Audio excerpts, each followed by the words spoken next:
بسم اللہ الرحمن الرحیم۔ فقہ کیا ہے؟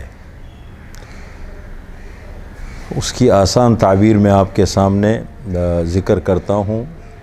دیکھیں، ایک تو فقہاء نے فقہ کی تعریف کی ہے۔ متقدمین کے ہاں فقہ میں 5 عنوانات ہوتے تھے۔ جب فقہ کی تدوین ہوئی، عقائد، عبادات، معاملات، عقوبات، اخلاق، اس لیے امام ابو حنیفہ رحمۃ اللہ علیہ نے فقہ کی تعریف کی ہے معرفت النفس ما لہا وما علیہا، انسان کا جاننا ان چیزوں کو جو انسان کے لیے فائدہ مند ہے اور جو انسان کے لیے نقصان دہ ہے۔ اس میں فقہ کے 5 عنوان آ جاتے ہیں۔ اور پھر جو متأخرین کے ہاں فقہ ہے تو اس میں 3 عنوان ہوتے ہیں، عبادات، معاملات، عقوبات۔ اس لیے متأخرین نے فقہ کی تعریف کی ہے العلم بالاحکام الشرعیۃ الفرعیہ من ادلتها التفصیلیہ، احکام شرعیہ فرعیہ کو پہچاننا ان کے تفصیلی دلائل سے۔ احکام شرعیہ فرعیہ، احکام شرعیہ کی 2 قسمیں جو شریعت کے احکام ہیں، وہ ایک ہے اصلیہ اور ایک ہے فرعیہ۔ اصلیہ کے اندر عقائد آ جاتے ہیں، ایمانیات، اور فرعیہ کے اندر اعمال آ جاتے ہیں۔ تو چونکہ فقہ میں اعمال سے بحث ہوتی ہے تو احکام شرعیہ فرعیہ کو جاننا ان کے تفصیلی دلائل سے۔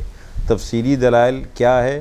کتاب اللہ ہے، قرآن کریم، سنت رسول اللہ، آپ صلی اللہ علیہ وسلم کی سنت ہے، اجماع امت ہے اور قیاس ہے۔ لیکن میں آپ کے سامنے چونکہ عوامی ماحول میں یا عام دنیا میں تو اس تعریف کو سمجھنا یا ان عنوانات کو سمجھنا ذرا مشکل ہوتا ہے، تو میں آپ کے سامنے فقہ کی انتہائی آسان تعبیر پیش کرتا ہوں۔ فقہ کس کو کہتے ہیں؟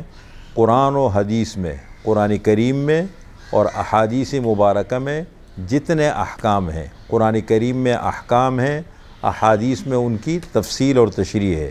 تو قرآن و حدیث میں جتنے احکام ہیں وہ باقاعدہ ترتیب کے ساتھ نہیں ہے، کہیں ایک حکم ذکر ہے، کہیں دوسرا حکم ذکر ہے، کہیں اور ہے، کہیں اور ہے، باقاعدہ ترتیب کے ساتھ نہیں ہے۔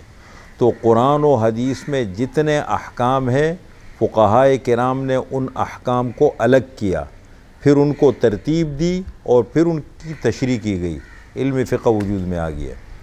تو اب فقہ کی آسان تعبیر ہم کیا کریں گے؟ قرآن و حدیث میں جتنے احکام ہیں ان احکام کی ترتیب اور تشریح کو علم فقہ کہتے ہیں۔